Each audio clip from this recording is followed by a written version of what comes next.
राधा स्वामी जी। वाणी वाणी अज्ञात अनामी, सतनाम सतपुरुष की। आज की सत्संग वीडियो का विषय है हमारी मौत और देहधारी जिंदा सद्गुरु से प्रेम का क्या अंतर संबंध है। प्रश्न पूछा गया है एक मेरे मित्र द्वारा कि आप जब भी प्रेम पर चर्चा करते हैं तो बहुत बार आप मृत्यु को क्यों जोड़ लेते हैं। तो चलिए इसी विषय के संदर्भ में आज की सत्संग वीडियो आरंभ करते हैं। गुरु प्यारी साध संगत जी, दरअसल आपने अक्सर देखा होगा कि जब भी प्रेम पर चर्चा करता हूँ तो हमेशा मृत्यु को साथ में ले आता हूँ। चाहे वो प्रेम सद्गुरु का हो, चाहे वो प्रेम परमात्मा का हो, चाहे वो प्रेम दुनियावी हो, हर वक्त उस प्रेम को मृत्यु से जोड़ दिया जाता है। ऐसा क्यों है? ऐसा इसलिए है क्योंकि मृत्यु प्रेम का स्वरूप है, क्योंकि प्रेम महामृत्यु है। जिसने मृत्यु को न समझा वह प्रेम को भी समझ ना पाएगा। जिसने प्रेम को न समझा वह मृत्यु से सदा के लिए अपरिचित रह जाएगा। मृत्यु है स्वेच्छा से मरने की बात तो ही समझी जा सकती है। स्वेच्छा से तो कोई प्रेम में ही मरता है। मृत्यु में स्वेच्छा से मरना तो बहुत कठिन होता। जिसने प्रेम में मरना सीखा, मिटना सीखा, जिसने मिटने का मज़ा ले लिया, जिसे मिटने का स्वाद आ गया, वह शायद मृत्यु में भी मिटने को स्वेच्छा से राज़ी हो जाए। तो प्रेम पाठशाला है, उस पाठशाला में मिटना हमें ज़रूर सीखना है। और मिटे बिना कोई प्रेम को उपलब्ध नहीं होता। तुम जब तक हो तब तक प्रेम ना हो सकेगा। तुम्हारा सिंहासन जब खाली हो जाता है तभी प्रेम का सम्राट उतरता है। इसीलिए मिटने की तैयारी हर हालत में बड़ी ज़रूरी है। उससे ही तुम प्रेम को जानोगे, उससे ही तुम प्रेम को जानोगे पूरी तरह से, और उसी से ही प्रार्थना का आविर्भाव होता है। उससे ही तुम मृत्यु को जानोगे, उससे ही तुम परमात्मा को जानोगे। प्रेम पहली कुंजी है और उसे कुंजी से सभी ताले खुल जाते हैं। इसीलिए तो फरीद जी भी कहते हैं, अकथ कहानी प्रेम की। द्वार बहुत होंगे, ताले बहुत होंगे, लेकिन सब तालों के बीच एक कुंजी काम कर जाती है, वह प्रेम की है। इसीलिए प्रेम के साथ मृत्यु की चर्चा करनी ही पड़ेगी। जिसने प्रेम की चर्चा की और मृत्यु की नहीं, उसकी प्रेम की चर्चा व्यर्थ है, अधूरी है। उसमें कोई गहराई नहीं है।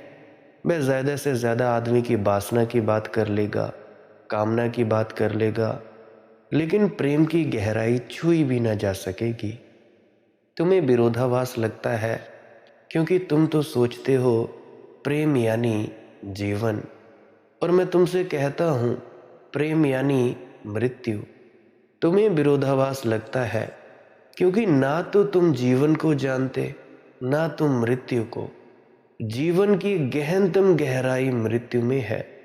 जीवन को भी जानना हो तो भी डूबना पड़ेगा। जैसे बूंद सागर में खो जाती है, ऐसे तुम्हें जीवन के महासागर में खो जाना पड़ेगा।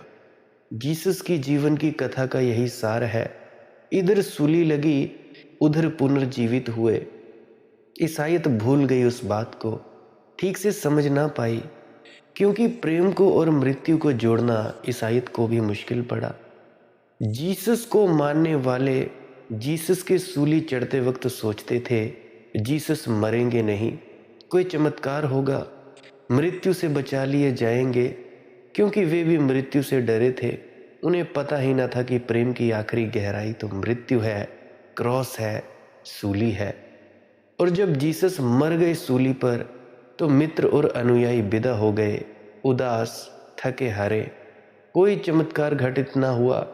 और जब 3 दिन बाद कथा कहती है जीसस देखे गए जीवित, तो अनुयायी भरोसा न कर सके, क्योंकि ये हो ही कैसे सकता है।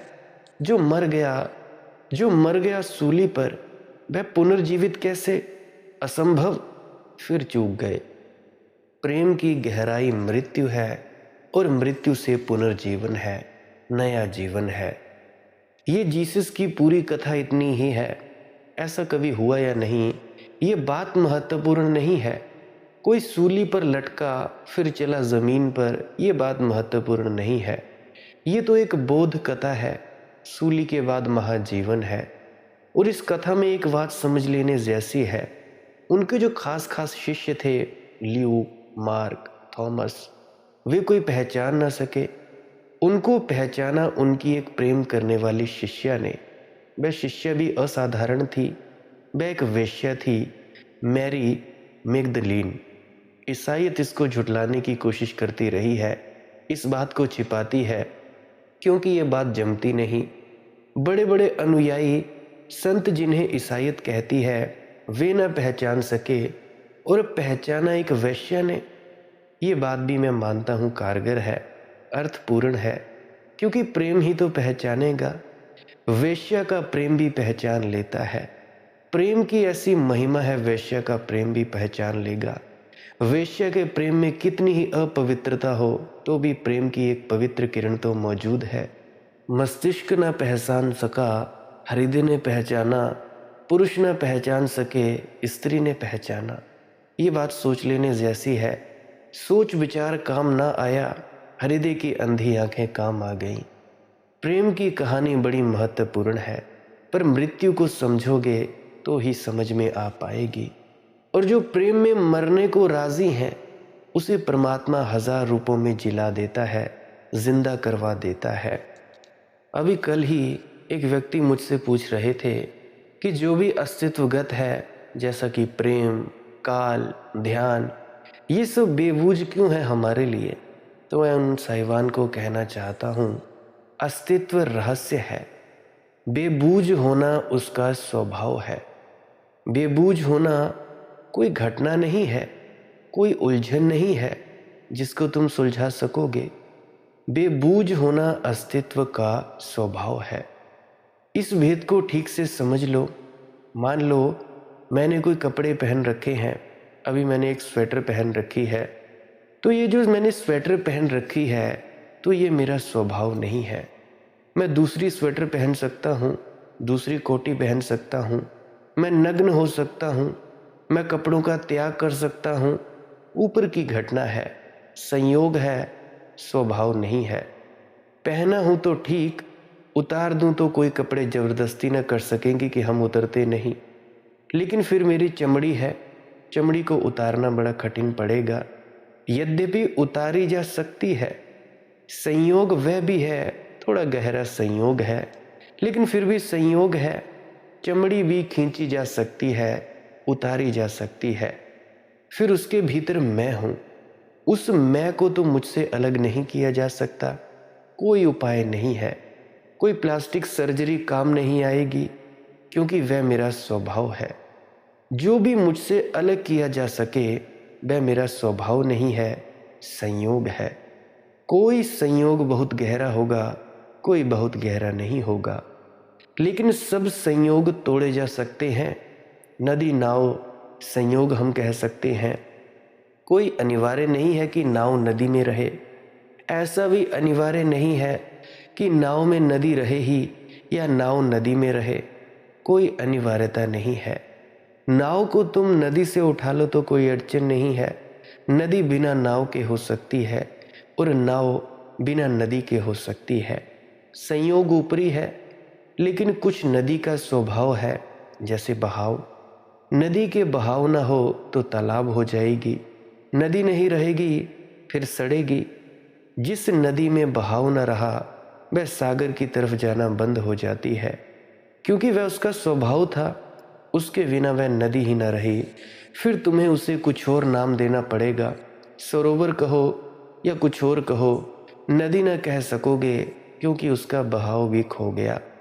फिर जल है नदी का, जल ही खो जाए तो भाषा में हमें इस तरह के प्रयोग करने पड़ते हैं। हम कहते हैं सूखी नदी, ये बिल्कुल पागलपन की बात है।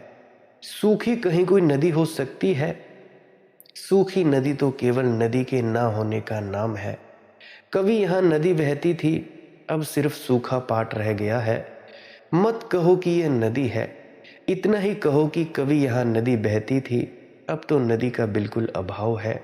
इसको तुम सूखी नदी कहते हो, ये भाषा का गलत उपयोग है, क्योंकि नदी और गीली न हो तो नदी कहाँ। नदी सूखी कैसे हो सकती है, उसका कोई उपाय नहीं है।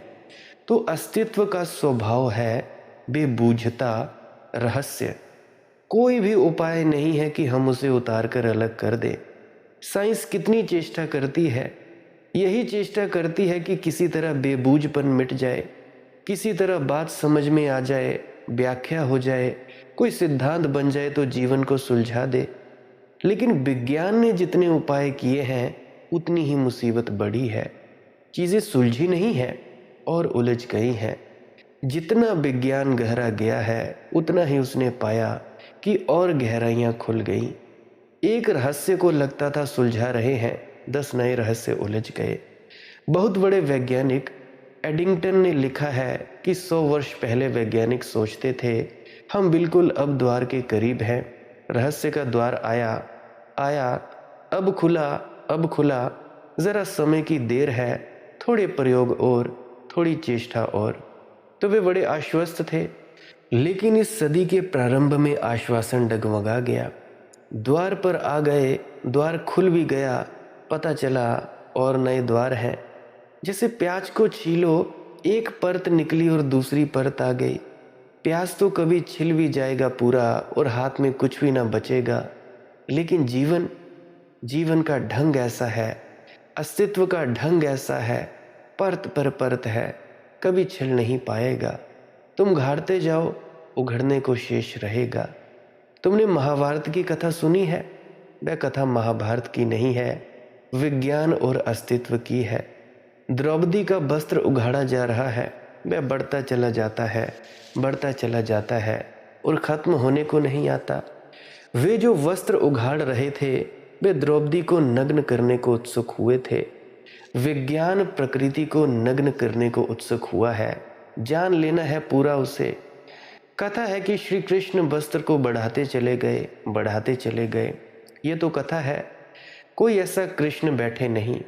द्रौपदियाँ निश्चिंत ना रहें, वस्त्र छीना जाने लगे तो कुछ करें।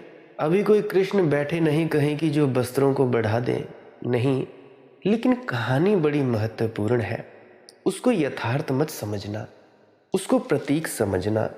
वह यह है कि परमात्मा का ढंग ऐसा है, उसका होना ऐसा है, स्वभाव ऐसा है कि तुम उघाड़ो वह ढंगता ही चला जाता है। तुम जितना उघाड़ते हो उतना ही तुम थकते हो। तो एडिंगटन ने लिखा है कि हम सोचते थे पहले कि पदार्थ समझ लिया गया, पदार्थ का स्वरूप समझ लिया गया। हम सोचते थे संसार यंत्रवत है, लेकिन अब हालत उल्टी हो गई है। पदार्थ तो बिल्कुल खो गया।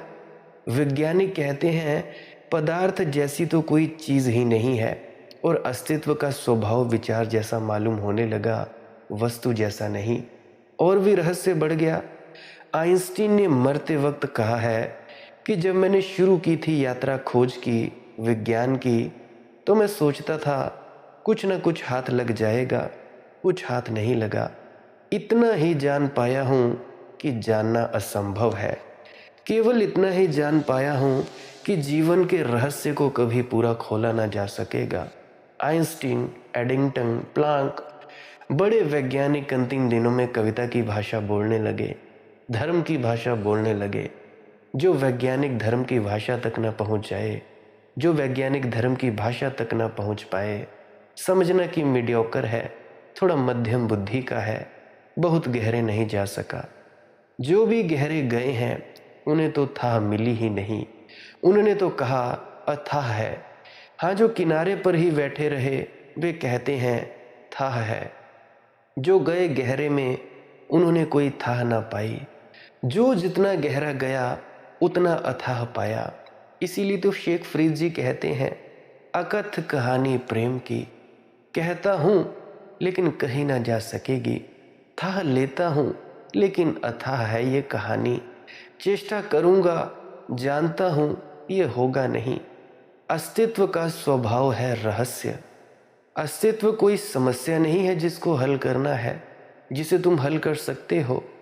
अस्तित्व एक रहस्य है, तुम जियो तो जी सकते हो, नाचना चाहो नाच सकते हो अस्तित्व को, गाना चाहो गा सकते हो, हल करने भर की कोशिश मत करना, ये भ्रांत चेष्टा है।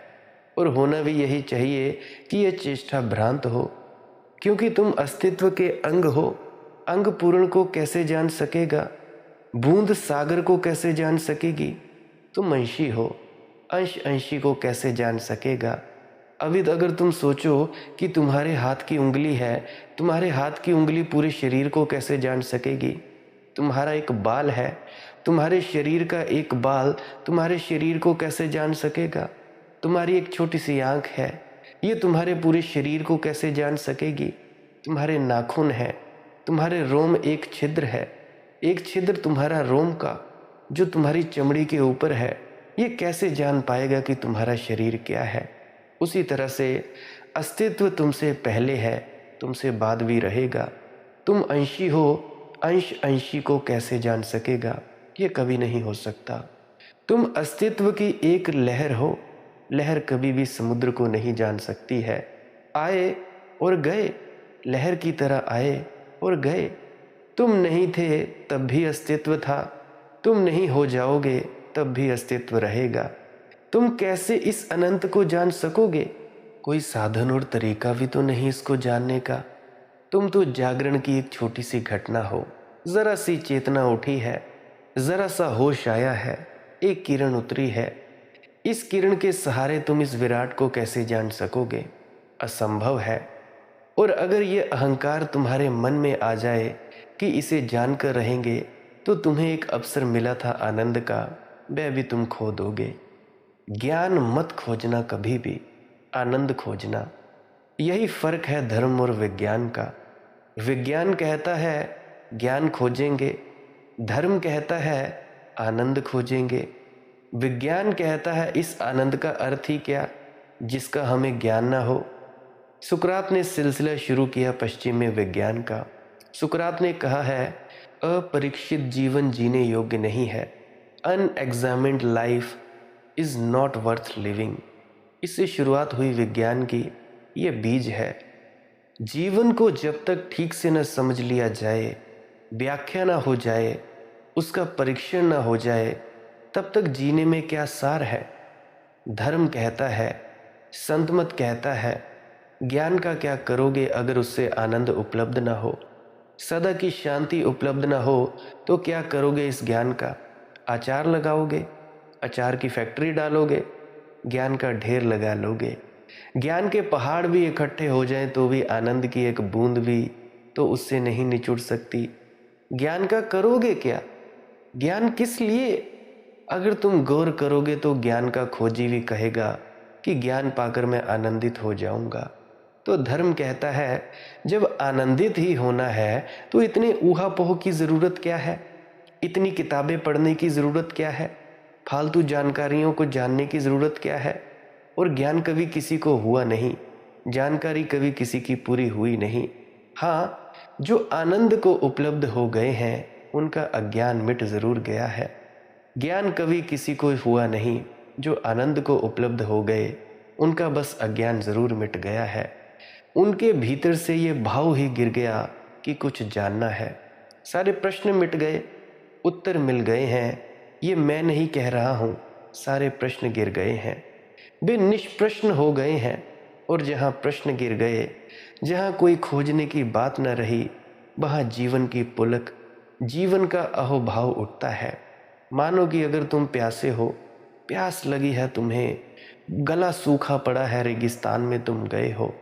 अगर कोई तुम्हें पानी लेकर आए तो तुम ये पूछोगे कि पानी कहाँ से आया, कैसे आया, पानी निकलता कैसे है, बनता कैसे है, पानी का सूत्र क्या है, क्या पानी ये गंदा है, साफ है। नहीं, तुम ये ना पूछोगे। कंठ तुम्हारा सूखा है, तुम बस यही कहोगे कि भैया पानी पिला दो, बाकी सब बात बाद में देखेंगे। पानी कैसे बना या नहीं बना, बादलों से आया या भाप बना समुद्र से, ये हमें कुछ नहीं लेना देना है। हमें तो बस तू पानी पिला दे, एक बूंद पानी की हमारे गले के नीचे उतार दे। ठीक उसी तरह अगर तुम में से किसी में भी, जो भी मेरी वीडियोस को सुनता है, जो भी अपने अपने गुरु महाराज के पास जाता है, जिन जिन ने भी नामदान लिया है, अगर सच्ची प्यास है उस आनंद को लेने की, उस परमात्मा को पीने की, तो निश्चित ही चाहे कोई भी अड़चन आ जाए, चाहे तुम परिवार में दुखी हो, चाहे तुम्हारी ज़िंदगी में दुख और तकलीफ़ें हैं, कितनी ही परेशानियां क्यों ना हो, फिर भी तुम उस तक पहुंच ही पाओगे, पहुंच ही जाओगे। तुम उस आनंद को पीने लगोगे, तुम उस अमृत की वर्षा में सराबोर होने लगोगे। ये कभी नहीं होगा कि तुम उस तक नहीं पहुंच पाओगे, अगर तुम में सच्ची प्यास है तो। अगर सच्ची प्यास नहीं है, तुम चाहे पूरी उम्र भी ये जप सिमरन करते जाओ, फिर भी अगला जन्म होगा, अगले जन्म में अच्छी परिस्थितियों में तुम्हारा जन्म होगा, ताकि तुम फिर से सिमरन कर पाओ, भजन कर पाओ, ध्यान में उतर पाओ, फिर तुम्हें परमात्मा उपलब्ध होगा। अगर अगले जन्म में भी नहीं उपलब्ध हुआ, तो उससे अगला जन्म दिया जाएगा। तब तक जन्म होता रहेगा जब तक तुम्हारे अंदर प्यास न जगेगी, ये भोग की इच्छा खत्म न होगी। मैं कहता हूँ तुम बड़े भोगी बनो। क्या तुम छोटे मोटे भोगी बनते हो? क्या तुम स्त्री पुरुष को भोगोगे? क्या तुम अच्छे अच्छे स्वादिष्ट व्यंजनों को भोगोगे? क्या तुम शराब मांस आदि ये जो नशीली चीज़ों को भोगोगे? अरे भोगना है तो परमात्मा को भोगो, बड़े भोग भोगो। जब हवा चले तब तुम पुलक से भर जाओ, आनंदित हो जाओ परमात्मा की पुलक से, परमात्मा को भोगो। मैं कहता हूँ ये छोटे मोटे भोग छोड़ो, बड़ा भोग पकड़ो, बड़े भोगी हो जाओ, अनंत भोगी हो जाओ। परमात्मा को 24 घंटे भोगो, सारी उम्र भोगो। क्या ये छोटी छोटी शराब पीते रहते हो? क्या ये सस्ती शराबें पीते रहते हो? महंगी शराब पियो, तुम वो शराब पियो, उस अमृत को पियो जिसको बाबा नानक कहते हैं, नाम खुमारी नानका चढ़ी रहे दिन रात। ऐसी शराब पियो उस परमात्मा के अमृत की, ऐसी शराब पियो उस नाम के अमृत की कि कभी उतरे ही ना। और वो ऐसी शराब है जो तुम्हारे सब दुनिया के नशों को फीके कर देती है। क्या तुम लगे हो इन बीड़ी सिगरेट के नशों को पीने में? क्या तुम लगे हो जर्दे खाने में? क्या तुम लगे हो ड्रग्स लेने में और भी न जाने कई कई चीज़ें लेने में? अरे भैया, परमात्मा की अनहद नाद की शब्द धुन की नाम की एक बूंद तुम्हें अनंत जन्मों की प्यास तुम्हारी बुझा सकती है। वो पियो। तो मैं कहता हूँ कि भाई अनंत भोग में डूबो, छोटे मोटे भोगों के पीछे मत जाओ।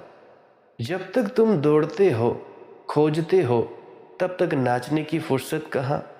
जब कोई दौड़ नहीं रह जाती, कोई खोज नहीं रह जाती, कहीं जाने का सवाल नहीं रह जाता, तुम जहाँ हो वहाँ मंजिल होती है, तब तुम नाचते हो। नाचने वाले पैर यात्रा पर जाने वाले पैर से बिल्कुल अलग है। नाचने वाले पैर कहीं भी नहीं जा रहा, उसकी गति तो हो रही है लेकिन कोई गंतव्य नहीं है। तुम नाचने वाले पैर की अगर वैज्ञानिक परीक्षा करोगे तो उसमें और दुकान की तरफ जाने वाले पैर की परीक्षा में कोई फर्क ना पाओगे, क्योंकि दोनों में मसल्स की गति होगी, खून बहेगा, ऊर्जा व्यय होगी, विद्युत प्रवाहित होगी, खर्च होगा। अगर तुमने भौतिकवादी की तरह दुकान की तरफ जाने वाले पैर की और मंदिर के द्वार पर नाचने वाले पैर की परीक्षा की, तो दोनों में तुम्हें कोई फर्क ना मिलेगा। लेकिन मैं तुमसे कहता हूँ और तुम भी समझोगे कि फर्क है। मंदिर के द्वार पर नाचने वाला पैर कहीं भी नहीं जा रहा, सिर्फ अहोभाव प्रकट कर रहा है कि मैं धन्य भाग, मेरे धन्य भाग कि आज श्वास है और मैं गीत गा सकता हूँ, फिर मेरे पैर युवा हैं और मैं नाच सकता हूँ। कोई मंजिल नहीं है। धार्मिक व्यक्ति के लिए यात्रा ही मंजिल है। धार्मिक व्यक्ति के लिए भजन सिमरन करके भीतर का आनंद प्राप्त करना ही मंजिल है, तीर्थ यात्रा है। कहीं पहुंचना नहीं है, पहुंचे तो हुए ही हैं पहले से ही, उस परमात्मा में विराजमान ही है पहले से। उससे बाहर कभी जाना हुआ नहीं, घर लौटकर आना नहीं है, घर के बाहर कभी क्योंकि गए नहीं, घर के अतिरिक्त और कुछ है ही नहीं। ऐसे आनंद के अहोभाव में डूब जाता है, उसका अज्ञान गिर जाता है। अज्ञान के गिर जाने को हमने परम ज्ञान कहा है। और ज्ञान की खोज तो विराट अस्तित्व की टेबल पर जो भोजन चल रहा है, नृत्य अहोभाव चल रहा है, उसके टेबल से गिर गए रूखे सूखे रोटी के टुकड़े हैं, उनका कोई जोड़ ले, इकट्ठा कर ले, उसको तुम जीवन मत समझ लेना। ज्ञान कचरा है। ये जो जानकारियां तुम इकट्ठी कर लेते हो ये कचरा है। चाहे किसी भी संत सन्यासी के सत्संग सुने, कोई किताब पढ़ी, वेद पढ़े, उपनिषद पढ़े, ये कचरा इकट्ठा कर लिया, इसको त्यागो। इस ज्ञान को मैं कचरा कहता हूँ जिससे अज्ञान मिट ना जाता हो। और ऐसा कोई ज्ञान नहीं है जिससे अज्ञान मिटता है। अज्ञान तो अपनी जगह बना ही रहता है, ज्ञान का कचरा इकट्ठा होता जाता है। तुम कहते हो कि हमारे बाबा जी महाराज ने ऐसा कहा कि कर्म ही प्रधान है, कर्म फल मिलता है, रज़ा और भाने में रहना चाहिए।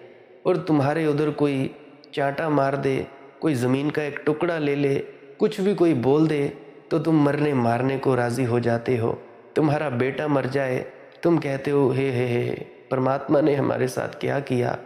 तुम्हारी माँ मर जाए, पिता मर जाए, घर बार छोड़ दिया जाए, तुम कहते हो अरे रे क्या किया परमात्मा ने, बहुत बुरा हुआ। तब तुम भूल भाल जाते हो ये बातें कि बाबा जी महाराज हमारे क्या कहते हैं। तब तुम भूल भाल जाते हो ये बातें, ये वेदों की बातें, ये शास्त्रों की, ये संतों महात्माओं की बातें। अगर कोई तुम्हें चांटा मार दे तब तुम भूल जाते हो कि हमें सहनशील रहना है, हमारे जवाब परमात्मा देगा। फिर तो तुम कहते हो कि नहीं भाई, अजी इससे थोड़ा अब मैं निपट लूँ, परमात्मा की बात बाद में देखेंगे। फिर तुम भूल भाल जाओगे कि हमें उसके रज़ा और भाने में रहना है, तुम सब भूल जाते हो। तो ये ज्ञान का कचरा है, ज्ञान का कचरा इकट्ठा हो जाता है। तुम कितना ही जान लो, जब तक तुम्हारे जीवन में पुलक न आएगी आनंद की, तब तक तुम्हारे जानने का क्या सार है। कुछ सार है? थोड़ा तुम सोचो। बेशर्मों की भांति तुम यही बातें रिपीट करते रहते हो, दोहराते रहते हो, एक दूसरे से अपने पांडित्य का प्रदर्शन करते रहते हो कि मैं उससे बड़ा, मैं उससे ज़्यादा जानता हूँ। करते क्या हो तुम सत्संग सेंटरों में जाकर? मैंने देखा है, सत्संग खत्म हुआ नहीं कि राजनीति चालू, सत्संग खत्म हुआ नहीं कि तुम बैठे साइड में थोड़ी देर को ना सही, मैंने देखा है 15-15, 20-20 मिनट तुम बहस करने में ही बिता देते हो। अरे बेशर्मो, थोड़ी देर वहाँ पे भजन सिमरन ही कर लिया करो। सत्संग सेंटर का इतना बढ़िया माहौल होता है, इतना बढ़िया शुद्ध वातावरण, जितना वातावरण डेरे का होता है।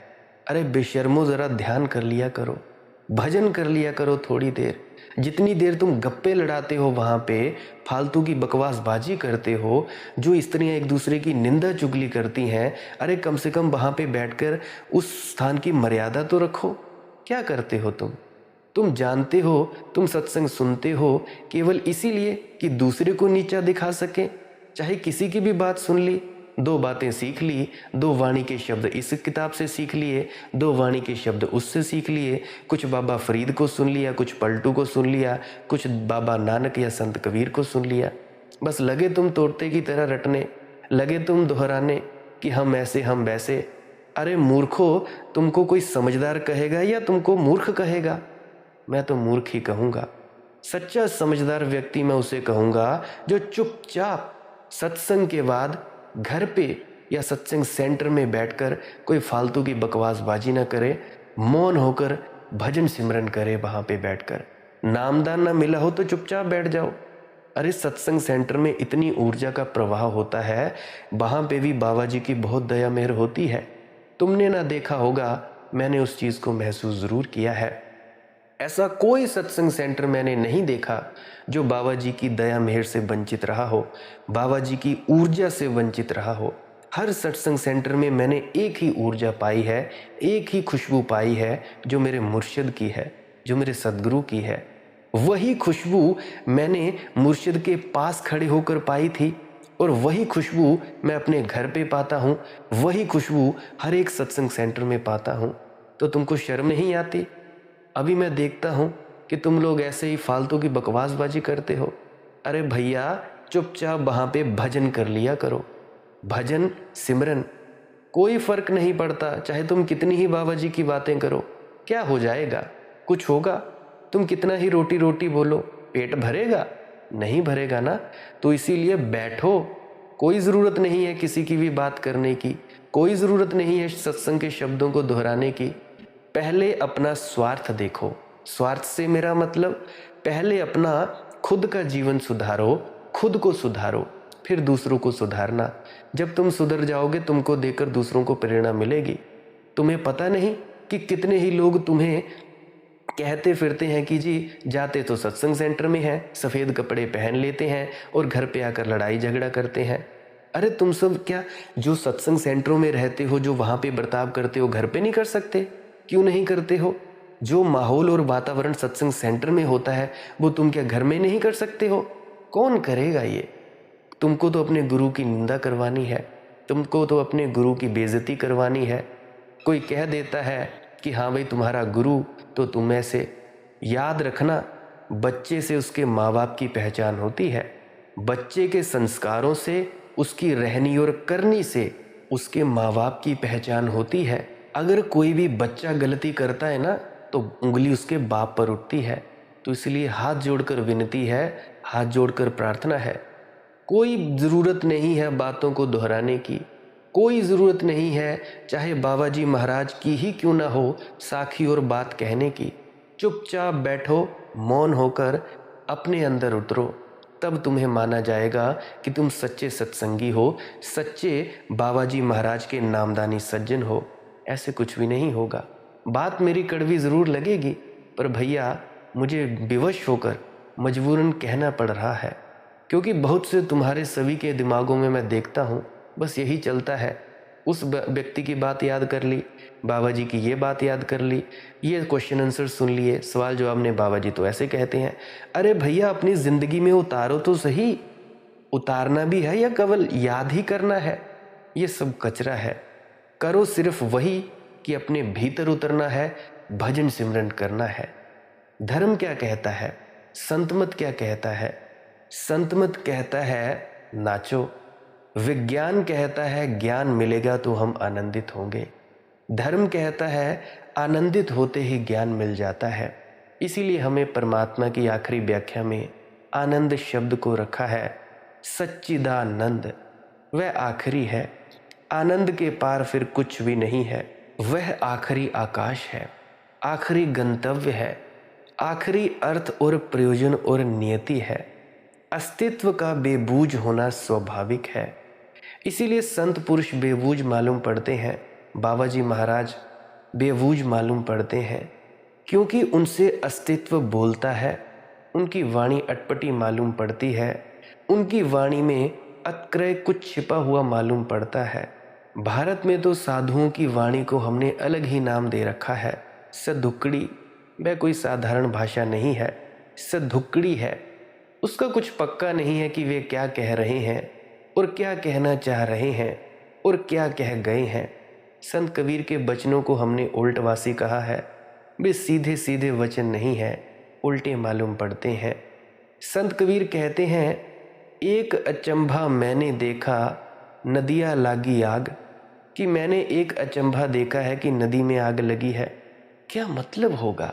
ये बात तो बड़ी बेबूझ है, पर संतों से अस्तित्व बोलता है, बात बेबूझ हो जाती है। संत कबीर ठीक कह रहे हैं।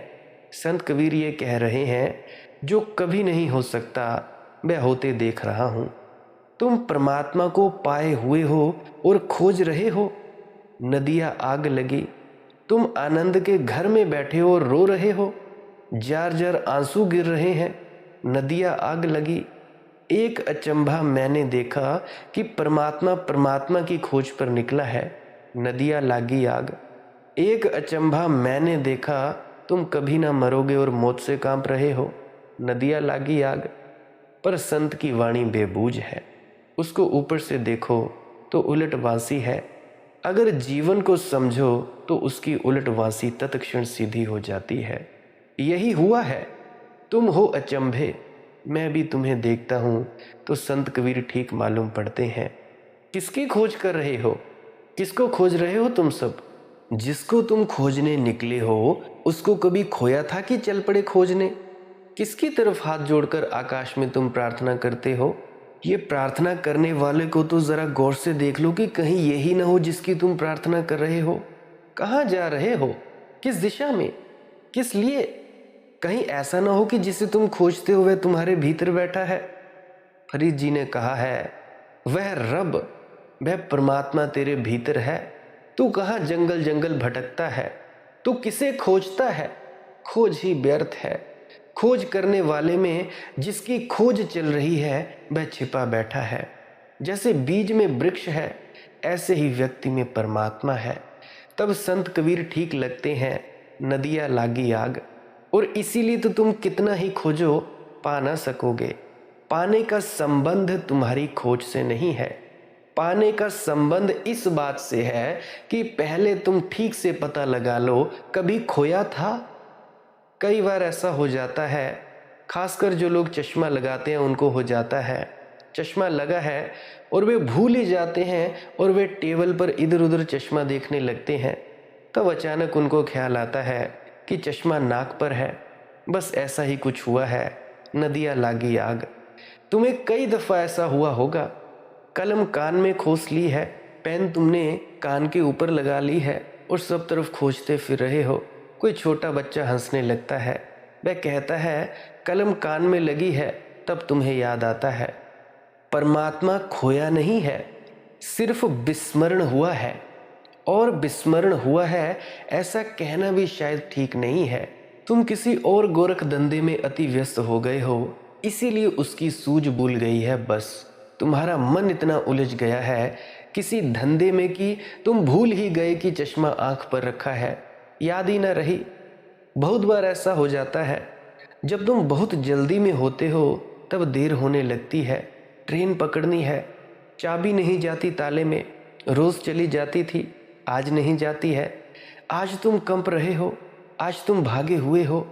असल में तुम यहाँ हो ही नहीं, तुम आधे स्टेशन की तरफ जा चुके हो। बटन लगाते हो, नीचे की बटन ऊपर लग जाती है। कभी ऐसा नहीं होता था और आज देर में और देर हुई चली जाती है। तुम यहाँ हो नहीं, तुम्हारा मन कहीं और व्यस्त हो गया है। परमात्मा को कोई कभी खोया नहीं है, किसी गोरख धंधे में व्यस्त हो गया है। धन है, पद है, प्रतिष्ठा है, इसकी दौड़ इतनी हो गई है कि तुम्हें चैन नहीं कि तुम थोड़ी देर को बैठ जाओ और देख पाओ कि तुम्हारी भीतरी संपदा क्या है। अस्तित्व बेवूझ है मेरे मित्रों, अस्तित्व बेवूझ है। उसी के कारण संतों के वचन बेवूझ मालूम पड़ते हैं। और जहाँ तुम्हें बेवूझ वचन सुनाई पड़ जाएं, उस जगह को शरण मान लेना, वहाँ से भागना मत। जिस चैनल पर तुम्हें ऐसे वचन सुनाई पड़ने को मिल जाएं, उस चैनल के बंदे को पकड़ लेना। तुम्हारा तर्क तो कहेगा कि ये बात तो कुछ समझ में आती नहीं। जो बात तुम्हारी समझ में आ जाती है वह तुम्हें उठा ना सकेगी। जो तुम्हारी समझ में आ गई वह तुम्हारी समझ से नीची है। जो तुम्हारे सर के ऊपर से निकल जाए, समझ में ना आए, वही समझना की सीढ़ी है। कुछ ऊपर उठने की संभावना है। तुम इस चैनल पे जाते हो, उस चैनल पे जाते हो, YouTube पे न जाने कितने चैनल तुमने सब्सक्राइब किए हैं और तुम उलझे पड़े हो। इस ज्ञान के चक्कर में तुम उलझे पड़े हो, तुम पूरे तरह से उलझे पड़े हो। और जिस वस्तु को तुम खोज रहे हो वह किसी सत्संग चैनल पर, किसी YouTube वीडियो में, वो भैया उस बात को तुम्हें किसी पे खोजने की ज़रूरत नहीं है। तुम अपने भीतर खोजो। पंडितों की बातें बिल्कुल समझ में आ जाती हैं, संतों की बातें समझ में नहीं आती। पंडितों से तुम्हें कुछ भी ना मिलेगा, उनसे तुम कुछ भी ना पा सकोगे। मैंने सुना है इंग्लैंड की लॉर्ड्स सभा का अध्यक्ष किसी गांव की यात्रा पर गया था। रास्ता भटक गया, कोई पास दिखाई नहीं पड़ता था तो उसने गाड़ी रोक दी। एक किसान चला आ रहा था जंगल से घास बांधकर। उसने उससे पूछा कि भाई तुम मुझे बता सकते हो कि मैं कहाँ हूँ? सीधा प्रश्न है। वह ये पूछ रहा है कि मैं किस जगह हूँ, कौन सा गांव पास है। उसने पूछा तुम मुझे बता सकते हो कि मैं कहाँ हूँ? उस किसान ने नीचे से ऊपर तक देखा। उसने कहा बिल्कुल, कार में बैठे हुए हो। उस लॉर्ड्स सभा के अध्यक्ष ने अपने संस्मरणों में लिखा है कि उसका उत्तर बिल्कुल पार्लियामेंट्रियन था। उसने उत्तर भी दिया और तुम जो जानते थे पहले उससे रत्ती भर जानने में बढ़ती ना हुई। उत्तर तो बिल्कुल ठीक दिया। ऐसा ही तो मंत्रीगण उत्तर देते हैं राज्यसभाओं में, पार्लियामेंट्स में। उत्तर तो बिल्कुल ठीक देते मालूम पड़ते हैं, लेकिन उत्तर से कुछ मिलता नहीं। तुम जितना जानते हो उसमें रत्ती भर जुड़ता नहीं है। तुम उतना पहले ही जानते थे कि तुम कार में बैठे ही हो।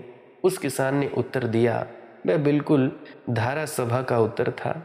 पंडित तुम्हें जो उत्तर देते हैं वे सब धारा सभा के उत्तर हैं, उनसे तुम्हें कुछ मिलता नहीं। तुम जानते ही थे वही तुमसे कह देते हैं। शायद थोड़े अच्छे ढंग से कह देते होंगे, लफ्ज़बाजी में कुशल होंगे। जो तुम हिंदी में कहते वे संस्कृत में कह देते होंगे, जो तुम हिंदी में समझते वे फारसी में दोहरा देते होंगे, जो तुम अपनी सामान्य भाषा में कहते वे उसे शास्त्र की भाषा में कह देते होंगे। मगर तुम्हारे जीवन में कुछ भी जुड़ता नहीं।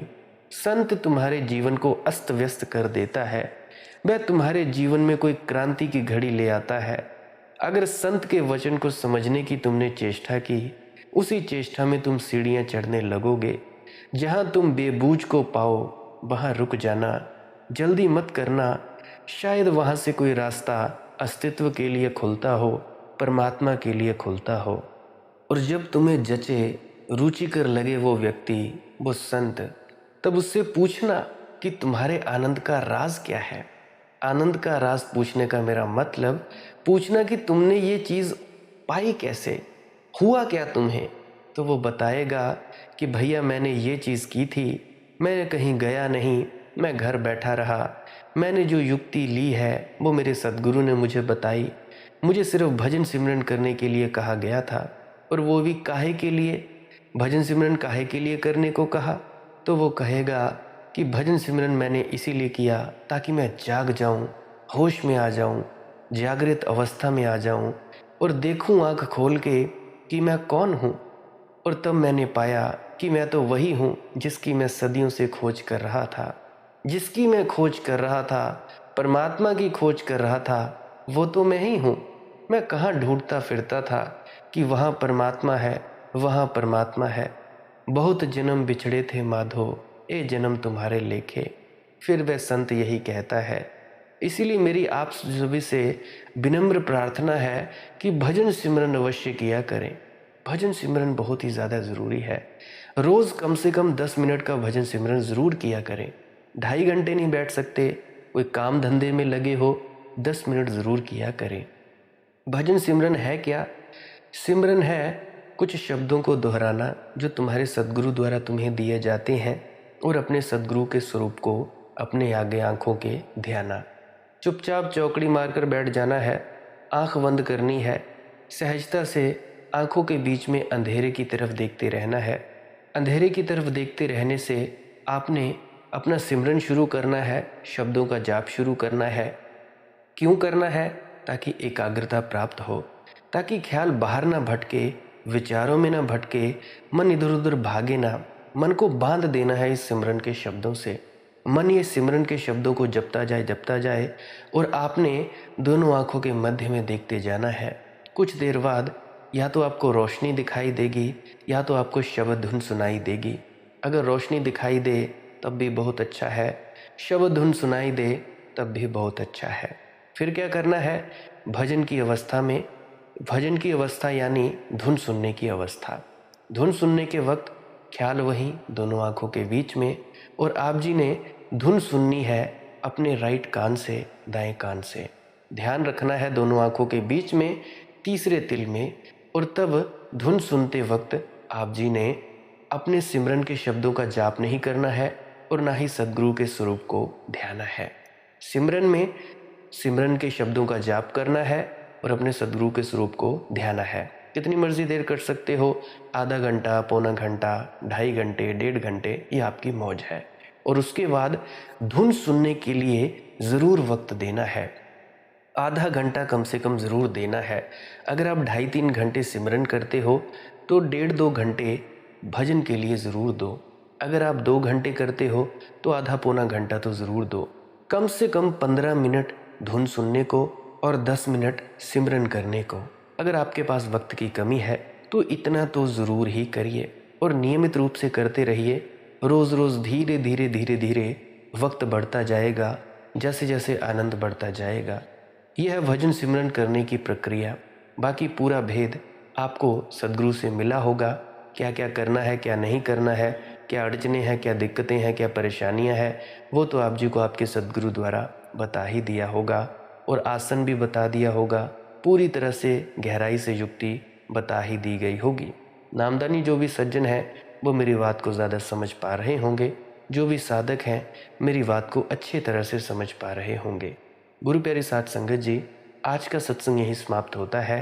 अगर किसी का कोई प्रश्न हो तो आप जी पुरानी वीडियोस को अवश्य सुने, क्या पता आपके प्रश्न का जवाब मिल जाए। अगर कोई भी वीडियो एक बार में समझ ना आए तो उस वीडियो को 5 बार नहीं, 10 बार नहीं, जितनी बार भी सुन सकते हो उतनी बार सुने, तब शायद आपको समझ में आ जाए, मालिक की मौज हो जाए। आप इन वीडियोस को ध्यान में उतरने के लिए भी प्रयोग में ले सकते हैं। अगर आपको नींद नहीं आती तो नींद लाने के लिए भी प्रयोग में ले सकते हैं। चुपचाप लगाकर साइड में छोड़ दें, क्या पता आपको नींद आ जाए। वैसे तो आप सभी को तकरीबन बहुत से लोगों को नींद आ ही जाती होगी, क्योंकि बहुत से हैं जो मुझे कॉल पर बताते हैं, मैसेजेस में लिखते हैं कि हमें नींद आ जाती है। तो आप जी इस तरह से भी इन वीडियोस का प्रयोग कर सकते हो। अगर कोई तार्किक बुद्धि का व्यक्ति हो जिसको थोड़ा खोज करनी है, वो भी इन वीडियोस का फ़ायदा ले सकता है। लाइक कर सकते हैं इस वीडियो को। अगर आप जी को कुछ भी सीखने को मिला है, आप जी को कुछ भी समझने को मिला है, आपको आनंद मिला है, तो आप लाइक कर सकते हो और कमेंट में राधा स्वामी लिख सकते हैं। अन्यथा डिसलाइक ज़रूर करें। सब्सक्राइब कर सकते हैं इस चैनल को। अगर आप रोज़ाना नए नए सत्संग सुनना चाहते हैं, सत्संग का वक्त रहता है सुबह 6 बजे से लेकर 7 बजे तक। अगर कभी ना डले उसके लिए क्षमा प्रार्थी हूँ। तब तक के लिए आप पुरानी ही वीडियो सुन लिया करें। अगर नहीं सब्सक्राइब करना चाहते तो रोज़ यूट्यूब पर सर्च कर लिया करें मालिक की मौज सत्संग। जो भी नया सत्संग होगा आप जी को मिल जाएगा और आप जी उस सत्संग का आनंद उठा सकते हैं। आप मुझे इतने अंत तक सुनते हो, इतना प्रेम प्यार देते हो, इतना प्रेम प्यार देने के लिए बहुत बहुत शुक्रिया। आप जी का बहुत बहुत धन्यवाद। अंत में आपके भीतर बैठे परमात्मा को प्रणाम करता हूँ। सभी भजन सिमरन करते रहिए, सभी से प्रेम प्यार करते रहिए। मेरा प्रणाम स्वीकार करें। राधा स्वामी जी।